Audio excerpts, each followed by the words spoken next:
عايزاكي تركزي معايا عشان بعد كده مش هتعمليها غير بالطريقة دي.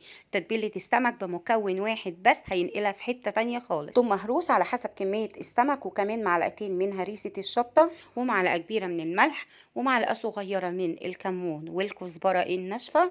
وبعد كده هننزل بباكت من اليانسون، ايوه باكت من اليانسون. جربي التركه دي في تتبيله السمك وهتدعيلي. حطي باكت يانسون، او لو عندك يانسون سايب من العطار، بس خدي بالك هتنقيه كويس جدا عشان بيبقى فيه حصى.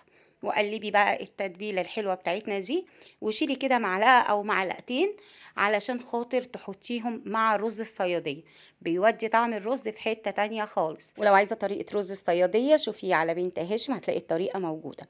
بعد كده هنتبل السمك بتاعنا كويس جدا ونسيبه في التتبيله حوالي ربع ساعه، وتقدري تستخدمي التتبيله دي لاي نوع من الاسماك. لو عجبتكم الوصفه ما تنسوش تعملوا لايك، وبألف هنا وربنا يحسن ما بين ايديكم.